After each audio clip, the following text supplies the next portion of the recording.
y hoy como nunca hay que ponerse los lentes de óptica Berlud para ver cifras, porque bueno, es que ni poniéndose los lentes uno va a ver lo que otros quieren que uno vea.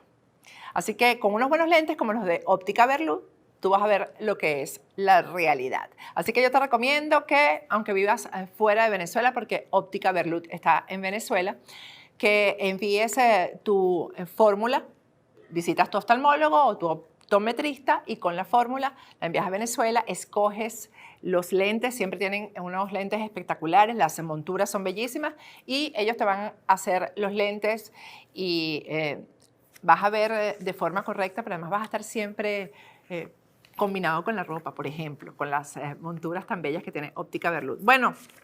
Bienvenido a Contrapoder 3.0. Si quieres tener información actualizada en materia migratoria, te recomendamos que llames al abogado John de la Vega. John de la Vega es un abogado venezolano-americano especialista en el tema migratorio que está ayudando mucho a la comunidad venezolana, también a la comunidad colombiana y a la comunidad nicaragüense en los Estados Unidos. Así que si quieres saber cuáles son las actualizaciones en materia migratoria, qué oficinas están funcionando, qué está pasando con la visa de los estudiantes, llama al abogado John de la Vega al teléfono que se encuentra en pantalla o en su defecto escríbele al correo electrónico que también se encuentra en pantalla.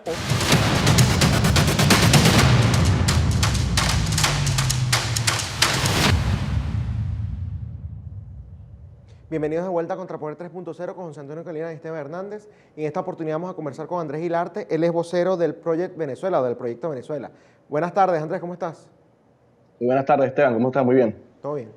Buenas tardes, Andrés, es un placer tenerte aquí en Contrapoder 3.0 nuevamente. Placer. Bueno, José, muchas gracias. Andrés, justamente quería empezar por el tema del Proyecto Venezuela para refrescarle un poco la memoria a nuestra audiencia. Esos son los muchachos que estaban hablando en las universidades en contra del socialismo, demostrando lo que más o menos estaba pasando en Venezuela, ¿no? Recibían preguntas de los profesores, cuestionamientos de los estudiantes, ¿no? Pero bueno, con el tema de la pandemia me llama la atención, ese proyecto se ha congelado, ese proyecto sigue, lo están haciendo online, más o menos explícanos cómo lo están haciendo actualmente. No, por supuesto que sigue, hacemos las presentaciones online, hay muchos grupos, incluso el hecho de que sea online nos ha permitido alcanzar otro tipo de audiencia. La semana pasada, por ejemplo, estaba dándole la charla a un grupo de lo que podríamos llamar en Venezuela primaria, aquí sería middle school, como de 11, 12 años, por supuesto le bajé muchísimo el tono a lo que era la presentación, pero hemos tenido muchísima aceptación de muchas personas para seguir dando el mensaje y lo hemos también cambiado por el tema de la pandemia. Ahora también estamos dando el mensaje de que este tipo de medidas que se están tomando, bien, son temporales, pero darle mucho a la larga es darle demasiado poder al Estado. Estamos tratando de cambiar a medida que la crisis va aumentando. Bueno, excelente. Y por supuesto, ya para entrar en materia y hablar un poco de Venezuela, Andrés, has visto que el tema que ha estado, digamos, en las noticias y hasta el día de hoy lo siguen tocando es el tema de DirecTV y que mucha gente ha querido tratar de cambiar la matriz de opinión de que este tipo de consecuencias que terminan afectando a la gente es culpa de las sanciones, ¿no? Me gustaría saber un poco tu opinión al respecto. ¿Te parece que las sanciones son las culpables de la miseria que está viviendo el venezolano o hay otros motivos? No, por supuesto que no son las culpables. Tenemos que recordar que no es el primer ataque que se hace contra la libertad de prensa, la libertad de expresión. Tenemos que recordar el caso de RCTV en 2007, o sea, la gente se olvida que hace 13 años ya una cadena de televisión salía del aire y en ese momento Trump estaba gritándole a la gente que estaba siendo despedida en su programa de televisión y Obama era senador, que eran los dos presidentes que han cometido sanciones contra Venezuela. Las sanciones no estaban presentes en ese momento. El problema es el régimen venezolano, el régimen socialista con sus medidas impide la libre asociación de las empresas. La razón de la salida es que quieren imponerle a DirecTV 2 canales que no se pueden lamentablemente por el tema de las sanciones de Estados Unidos. Pero esas sanciones no son porque Estados Unidos quiere impedir que la gente se distraiga y tenga una interacción que realmente es muy importante, porque hay muchísimos venezolanos que por la crisis, bueno, se refugiaban un rato en la televisión de DirecTV para buscar, ¿sabes?, escapar un poco del problema. Pero no es porque la administración de Trump y en general el Estado americano quiera atentar contra eso. Es un tema de que se atenta directamente contra el régimen con las sanciones y estos son efectos colaterales, pero son sanciones que tienen que seguir, por supuesto. ¿Qué opinión te merece? Entendemos que el régimen sin duda siempre va a utilizar la retórica de que, bueno, esto es culpa de las sanciones y bueno, sabemos que eso van a responsabilizar a los Estados Unidos y a las sanciones. Pero ¿qué opinión te merece cuando de repente pueden existir algunos líderes políticos de oposición, también pueden existir líderes de opinión, inclusive periodistas que quieran comenzar a decir, bueno, es que las sanciones están afectando al pueblo venezolano? ¿Qué opinión te merece eso? Pues es totalmente lamentable, o sea, es lamentable porque eso es una bandera del régimen. Una bandera del régimen es ir en contra de las sanciones, porque todo el que entiende la esencia de las sanciones que ha cometido hasta ahora el Estado americano son contra el régimen, su cúpula y todas las formas que se puede hacer para estrangular sus medios financieros. Quienes se hacen eco de los efectos colaterales, como es el tema de DirecTV, y entre otras cosas, quienes se hacen eco de los efectos colaterales están dejando de lado la esencia de las sanciones y se están haciendo eco de la retórica del gobierno. Es muy lamentable que estos pseudo líderes, porque no los considero realmente líderes, porque personas que no analizan la realidad, que no comprenden realmente cuál es el tema y la lucha existencial que tenemos. Y vemos personas como Henry Falcón, por decir un nombre directo, que dicen que, bueno, ahora que se fue DirecTV, bueno, ¿será que ahora sí reconsideramos el tema de las sanciones? No, por supuesto que no se deberían de reconsiderar y se deberían de incrementar la presión de las sanciones. ¿Qué crees tú que buscan los Estados Unidos y los países de la comunidad internacional que llevan adelante estas sanciones en contra del régimen? ¿Qué están buscando desde tu punto de vista, qué es lo que buscan con estas sanciones? Bueno, hacer un debilitamiento incremental. O sea, el tema de los regímenes como el de venezolano es que no es que directamente, bueno, podemos desaparecerlo y que se acabó el tema, a pesar de que muchos desearíamos que es así. Las sanciones solamente son un paso que se va tomando poco a poco para debilitarlo eventualmente. El problema es que, bueno, las sanciones nunca son suficientes. Lo vemos, siempre se ha dicho desde las primeras que se hicieron durante la administración de Obama, las primeras sanciones que se hicieron por allá en 2012, si no mal recuerdo, y las que tienen que seguir. Solamente son debilitaciones que tienen que llevarse a cabo por la comunidad internacional, pero solamente son un preámbulo de algo que eventualmente tiene que ocurrir. ¿Qué más tendría que hacerse, aparte de las sanciones, o qué más tiene que pasar y cuáles son los protagonistas para que esto pueda ser realmente efectivo y pueda generar un quiebre en el régimen? Bueno, los primeros protagonistas tenemos que ser nosotros, o sea, realmente la alternativa al régimen, porque siempre cuando alguien se pregunta, y estos gobiernos se preguntan, ¿qué va a pasar cuando se acabe el gobierno? Es quién va a estar allí, o sea, porque nunca de nada va a servir cambiar una cosa por algo que va a ser igual. Tiene que existir realmente una alternativa, y creo que ha sido uno de los principales problemas que ha tenido la administración del gobierno interinato de Guaidó, que de poco a poco lamentablemente ha perdido la confianza de nosotros, cuando me refiero a nosotros es la población en general venezolana, y parece que tal vez esté perdiendo la confianza también de las diferentes administraciones a lo ancho y largo del mundo. Y esto es uno de los primeros pasos, tener realmente una alternativa. Los segundos pasos tienen que ser no solamente permanecer con la actitud incremental de las sanciones, sino eventualmente tener acciones más directas y más fuertes.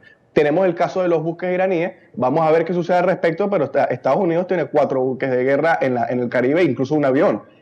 Algo debería pasar para que eso no ocurra. Eso, por ejemplo, sería una acción directa de fuerza, más allá de lo que ha sido la operación antinarcótico, la mayor en la historia del Caribe, eso también es una acción. Creo que poco a poco va a llegar, pero eventualmente tiene que ocurrir una intervención humanitaria, una intervención militar, de una coalición militar que busque la desaparición existencial de estos criminales. Fíjate algo, mencionas el tema de Irán, que también ha estado bastante fresco en las noticias, ¿no? De esos 5 buques que están tratando de llevar hacia Venezuela y que Estados Unidos dijo que no iba a permitir que pasaran. Sin embargo, justamente el día de ayer, creo que fue, hubo una asamblea de la ONU, que se estaban reuniendo, y otra vez el tema de Venezuela, esta vez entre Rusia y Estados Unidos. ¿Tú no crees que con los antecedentes que ha tenido Estados Unidos específicamente con Venezuela, cuando dice no, y te pongo esto de ejemplo porque fue con Rusia, Rusia ya se salió de Venezuela y ya ha demostrado tanto en acciones como en declaraciones que no está fuera de Venezuela? ¿Tú no crees que más bien Estados Unidos está quizás amenazando lo que llama en inglés un bluff, ¿no? Pero que a la hora de que Irán llegue no va a hacer absolutamente nada? Bueno, con el tema de la ONU, yo como internacionalista siempre soy los que defiende que la ONU, específicamente el Consejo de Seguridad, es simplemente un foro de embajadores que echan cuentos. El tema de la reunión de ayer fue propiciada por el embajador ruso para llevar a cabo una especie de discusión sobre el involucramiento de Estados Unidos en la operación Gedeón, donde simplemente lo que hicieron fue vociferar cosas que ya habían dicho los estados por su parte, y que ese fue el origen de la reunión, simplemente echarle tierra a Estados Unidos diciendo que eso fue presentaron incluso un documento larguísimo de unas razones de por qué Estados Unidos sí tuvo algo que ver con Gedeón, y realmente no pasó más allá de eso, y queda en eso, la ONU muchas veces habla, y solamente son extensiones y ecos de lo que ya hablan los estados. Ahora, respecto al tema central, que es el tema con Irán, Mira, es complicado porque sí, muchas veces, y el bluff es parte de las políticas exteriores de los estados en este tipo de acciones. El bluff es parte, si lo quieres ver, de la guerra, entendiendo que el sistema internacional es una constante guerra donde la paz es solamente una fachada. Hay que entender que Irán está cometiendo algo que no había hecho hasta el momento. Está entrando en territorio americano, entendiendo continente, el continente americano, y está muy, muy cerca de las costas americanas. Ayer Iván Simonovic también subió un video donde comentaba una declaración de un oficial iraní y decía que el oficial iraní mencionaba que nunca en su vida pensó que iba a estar tan cerca de las costas de Estados Unidos. Eso es algo que tienen en cuenta, por supuesto, los servicios de inteligencia de Estados Unidos y sus miembros de la administración, y por algo es que mandaron los buques de guerra y su avión para las costas caribeñas. Lo ideal sería que no pasen los buques iraníes. ¿Por qué? Porque más allá de la gasolina, que es un oxígeno para el gobierno, para aquel que crea que esta gasolina de los buques iraníes va a llegar directamente a la gente que está haciendo cola, eso no va a ser allí. Eso va a llegar para la red de corrupción del régimen, y esa red de corrupción se va a encargar de extorsionar a todo el que pueda para llevar a cabo esa gasolina. Y la otra es, solamente gasolina en esos buques iraníes. Sí. ¿Qué tan certeza tenemos de que solamente tienen esa carga? Bueno, lo cierto del caso es que la situación está de que hay 5 buques realmente y un avión americano. Ayer salió el payaso Padrino López diciendo que ellos iban a escoltar los buques iraníes, pero cuando entraran a la zona económica exclusiva, y bueno, los buques van navegando. De aquí al lunes debe llegar alguno a Venezuela. ¿Qué crees tú que los va a escoltar debe ser el pescador que atrapó a los de la Operación Gedeón? Me imagino que esa va a ser la escolta que van a llevar a cabo el Padrino López en contra de los buques de la Pero de guerra. acuerdo a tu criterio, ¿los buques iraníes entran o no entran a Venezuela? Mira, yo creo que Estados Unidos no va a llevar a cabo ningún tipo de acción. Me encantaría que fuese así, por eso dije la palabra ideal. Me encantaría que eso fuese así, pero si algo nos ha demostrado esta administración es que ha intentado de alguna u otra forma a no cometer mayores acciones más allá de, bueno, sí, eliminó a Soleimani, pero pudo haber pasado muchísimas otras cosas y no pasaron. Y realmente creo que van a pasar. Va a ser un tema de retórica. El gobierno va a decir que es una victoria y todo esto. El régimen va a decir que es una victoria, que la ganó la patria de Bolívar, y el gobierno de Estados Unidos ya tendrá su retórica. Pero de allá que se desate, porque ¿cuál es la opción? ¿Cómo se detienen esos buques? ¿Va a haber acaso un enfrentamiento directo entre los buques de guerra americanos contra los iraníes? ¿Los van a decomisar? ¿Cuáles van a ser las consecuencias? Yo realmente no creo que en medio de esta pandemia, como lo está teniendo, que el tema en Estados Unidos es realmente complicado y tan cerca de las elecciones, que realmente se quiera volver a destapar la olla de un conflicto americano-iraní. Y fíjate algo, Andrés, con el tema de la operación Gedeón, ¿no?, que fue lo que impulsó la Asamblea de la ONU. En el primer segmento estábamos tocando de cómo a estas alturas siguen acusando a militares falsamente que no tuvieron nada que ver con esa operación para encarcelarlos, ¿no? Y también creo que hubo acusaciones contra una organización llamada Futuro Presente, ¿no? Más o menos, ¿qué lectura tú le das a eso? ¿Cuál es el desespero del régimen de tratar de asociar organizaciones, personas, países que no tienen nada que ver con esa operación con esa operación? ¿Por qué ellos están en esa jugada actualmente? Bueno, el régimen siempre busca una razón, una especie de hombre de paja para culpar de todo lo que pasa. El tema con el Futuro Presente es que supuestamente Tarek William Saab liberaron un video del Capitán Sequea, o una declaración del Capitán Sequea, donde supuestamente decía que mucha de la infraestructura financiera para que fue llevada para ejecutar la Operación Gedeón provino de la Fundación Futuro Presente. Para que no saben qué es la Fundación Futuro Presente, es la organización que maneja, por ejemplo, programas de liderazgo como Lidera, del cual yo fui parte en su momento hace un par de años, de la Fundación Venezuela de Liderazgo y Petróleo, entre otros liderazgos para jóvenes venezolanos. Creo que es como siempre ha ocurrido con este tipo de acciones, como ocurrió con el dron en su momento, y que metieron preso lamentablemente se me olvidó su nombre en este momento. ¿Esa Fundación Futuro Presente no es la de John Goycochea? Sí, por supuesto. Fue la que fundó a partir del premio que se ganó de Milton Friedman por parte del Cato Institute, después de lo que fueron las protestas de 2009, fundó la Fundación Futuro Presente, y de ahí, bueno, el tema de Lidera y todo esto. Sí, John Goycochea. Bueno, me reservo mi comentario con respecto a ese elemento.